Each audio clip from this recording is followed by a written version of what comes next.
మనం వినిపించలేకపోయాం. అయితే ఈ విషయంలో మనం ఒకసారి జనసేన పార్టీ నాయకులైనటువంటి చింత లక్ష్మి గారి దగ్గరికి వెళ్దాం. లక్ష్మి గారు, ఈరోజు ప్రస్తుతం ఏదైతే జరుగుతుందో ఆంధ్రప్రదేశ్లో పోటాపోటీగా పర్యటనలు, ధర్నాలు, ఇలాంటి రోడ్ షోలు నిర్వహించి అనేక ఆంధ్రప్రదేశ్ ప్రభుత్వంలో ఒక విచిత్రమైన వాతావరణం నెలకొన్నది. ఈ విషయంపై మీరేమంటారండి?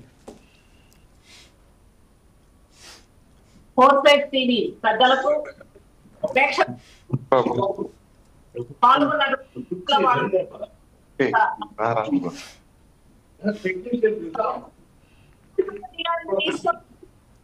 ఎక్కడైనా కూడా ఆయన శవయాత్రలు చేయటం పరిపట్ల మారింది.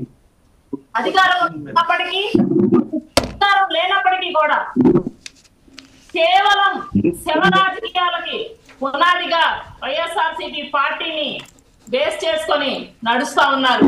నాయకులు కానివ్వండి, అధికారులు కానివ్వండి.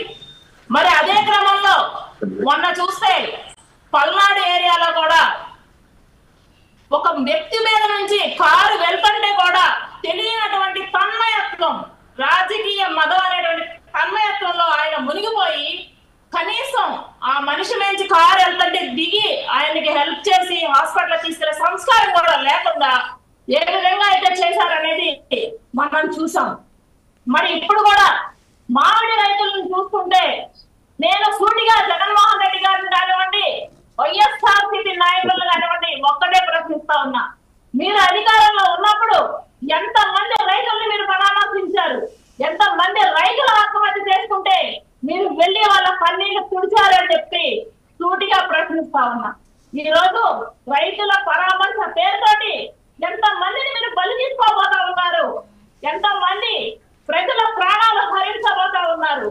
ఈ రోజు మామిడి రైతుల్ని బూచిగా చూపించి మీరు పరామర్శకు వెళ్ళి అక్కడ కావాలని వాగ్వివాదాలు రేపి మద్యాన్ని విచ్చలవిడిగా పంపిణీ చేసి మీరు చేసింది రైతుల పరామర్శ లేకపోతే మద్యం పంపిణీనా అని నేను మిమ్మల్ని ప్రశ్నిస్తా ఉన్నాను.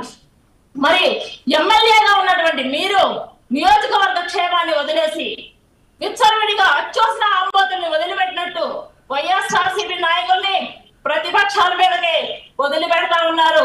ఇవాళ కూటమి నాయకులు మిమ్మల్ని పోకటి వేళతో పెద్దలించేపోతా ఉన్నారు. సిద్ధంగా ఉండని చెప్పి నేను తెలియజేస్తా ఉన్నాను.